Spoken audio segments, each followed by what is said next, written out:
تو اس لیے امت کے نوجوانوں کو اس نے کھڑا کر دیا ہے، امت کے بوڑھوں کو اس نے کھڑا کر دیا ہے۔ کیا مرد ہماری بہنیں سڑک پر اتر کر احتجاج کر رہی ہیں اور وہ کہہ رہی ہیں تمہاری اس مہربانیوں کی ضرورت نہیں ہے، ہمیں وقف بورڈ کی کرسی نہیں چاہیے، وہاں ہمارا جو حق ہے شریعت کا اس میں آپ دخل نہ دیں، اس میں آپ دخل اندازی نہ کریں۔ سلام ہے ان میری ماؤں کو، سلام ہے ان میری بہنوں کو، تپتی ہوئی دھوپ میں آ کر وہ احتجاج کر رہی ہیں، پھر ہم میں سے کچھ کہتے ہیں کہ ہمارے کرنے سے کیا ہوگا؟ بجائے ان کے برقع تو ان کو پہن لینا چاہیے جو اس طرح کے جملے کہتے ہیں۔ آؤ آج ہمیں جس بات کا حکم دیا جا رہا ہے، جس کام کے کرنے کا حکم دیا جا رہا ہے وہ کریں گے۔ آپ کے سامنے اعلان ہو گیا تھا کہ اس جمعہ کو مغرب کے بعد عیدگاہ شاہی میں یہ بہت بڑا جلسہ کیا جا رہا ہے، سب کے سامنے ہر ایک کے کان تک یہ بات پہنچ چکی، سب میں جوش و خروش تھا، نوجوانوں نے، علماء نے، امامت کے فرائض انجام دینے والے سڑکوں پر اتر کر لوگوں کی دکانوں تک پہنچ کر کتنی ان کی قربانی ہے کہ ان علماء کرام نے یقیناً اللہ کے رحمت کو متوجہ کرنے کا یہ عمل ہے۔ انہوں نے اپنا کام اپنی ذمہ داری سمجھ کر وہ راستوں پر، دکانوں پر پہنچ کر وہ لوگوں کو دعوت دے رہے ہیں، سمجھا رہے ہیں۔ پورا اعلان ہو چکا تھا اور وہ اعلان ہمارے بزرگوں کی ہدایت کے مطابق تھا، لیکن کشمیر کے پہلگام میں دہشت گردوں نے ظالمانہ حملہ کیا۔ ہم پورے الفاظ کے ساتھ ہم کڑی اس کی مذمت کرتے ہیں کہ اسلام نے کبھی دہشت گردی کی اجازت نہیں دی ہے، کسی نہتے کو مارنے کی اجازت نہیں دی ہے، کسی معصوم پر ہتھیار اٹھانے کی تو دور کی بات ہے کہ اسلام نے تو ناحق کسی کو زیادتی کا بول بولنے کی اجازت نہیں دیتا۔ تو اس لیے اسے کنڈم کرنے کے لیے اور جو وہاں انتقال ہو چکے، جو جاں بحق ہو چکے، ان کے اہل خانہ سے یکجہتی کے اظہار کے لیے تو ہم نے مسلم پرسنل لا بورڈ کے حکم پر جمعہ کا وہ جلسہ کینسل کیا، آج ہونا تھا اس کو کینسل کیا۔ انہوں نے کہا 23، 24 اور 25 اپریل کو ملک کے کسی کونے میں کوئی احتجاجی جلوس اور جلسہ نہ ہوگا، کوئی پروگرام نہیں ہوگا۔ ہم نے بھی اس کو کینسل کیا، ملبہ گل والوں نے کینسل کیا، KGF والوں نے کینسل کیا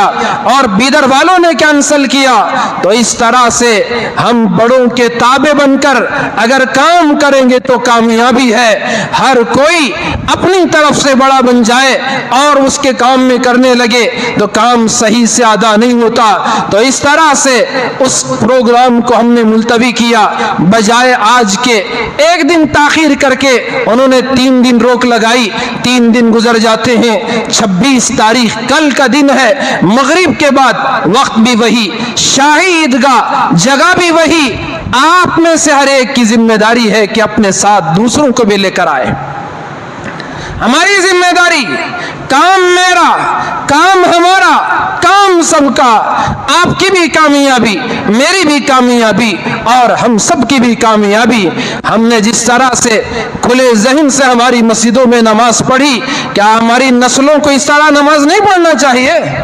جس طرح عیدگاہوں میں ہم نے کھلے ذہن سے نماز ادا کی، کیا ہماری نسلوں کو نہیں پڑھنا چاہیے؟ جس طرح آزادی کے ساتھ ہم اپنے مرحومین کی تدفین کرتے ہیں، کیا ہماری نسلوں کو یہ آزادی نہیں چاہیے؟ ہمارے مدرسوں میں ہمارے بچے پڑھتے ہیں، کیا ہماری نسلوں کو اس کی آزادی نہیں ہونی چاہیے؟ تو اس لیے میرے بھائیوں، اس قانون کے ختم ہونے تک ہماری آپ کی قربانی، آپ خوش دلی کے ساتھ اس میں شریک ہو، علماء کے بیانات سنیں، آپ اس سے استفادہ کریں، آپ کو اس کے بارے میں جو معلومات حاصل کرنی ہے وہ حاصل ہوں گی، پھر آپ دوسروں دوسروں کو بتا سکتے ہیں. ہم میں سے ہر ایک کے دوسروں کے ساتھ تعلقات ہیں, غیروں کے ساتھ بھی ہیں, ہم ان سے بھی بات کر سکتے ہیں, ان کا بھی تعاون حاصل کر سکتے ہیں. تو اس لیے کل 26 اپریل بروز ہفتہ بعد نماز مغرب ہم سب کو عیدگاہ شاہی میں پہنچ کر ہمیں اپنی بیداری کا ثبوت دینا ہے, یہ پیغام دینا ہے کہ مسلمان سویا ہوا ہرگز نہیں ہے, غفلت کا شکار ہرگز نہیں ہے, بیدار قوم ہے, بیداری کا ثبوت دے گی اور اس میں سب بڑھ چڑھ کر حصہ لیں گے اور بیداری حاصل کرتے ہوئے, آگاہی حاصل کرتے ہوئے اگلے بھی مرحلے ہیں. پہلے اسٹیج پر اس ہفتے میں اس پروگرام میں صرف علماء ہوں گے, صرف علماء کے بیانات ہوں گے تاکہ ہماری قوم میں بیداری آئے. اگلے مرحلے میں وہ سیاسی قائدین, امائی دین, وہ بھی علماء کے ساتھ ہوں گے, ان کے بھی بیانات ہوں گے, خطابات ہوں گے. تو یہ مرحلہ وار ہمارا یہ کام چل رہا ہے. براہ کرم اس نازک وقت میں ہماری اس ترکیب کو, نزاکت کو سمجھنے کی کوشش کریں تو اس سے بڑا فائدہ ہوگا, انشاءاللہ بڑا فائدہ ہوگا. امت ایک پلیٹ فارم پر زمانے کے بعد آ رہی ہے, سب اپنے اختلافات بھلا کر بغل گیر ہو رہے ہیں, سب کو دل بڑا کر کے ایک دوسرے کا ساتھ دے کر آگے بڑھنے کی ضرورت ہے. اللہ تبارک و تعالی ہمیں سمجھنے کی توفیق عطا فرمائے. اللہ تبارک و تعالی ہم تمام کو اس وقت اس نزاکت کے اس نازک موڑ پر ثابت قدمی کے ساتھ اس کام کو آگے بڑھانے کی ہم سب کو توفیق عطا فرمائے. آمین ثم آمین. وآخر دعوانا الحمد للہ رب العالمین.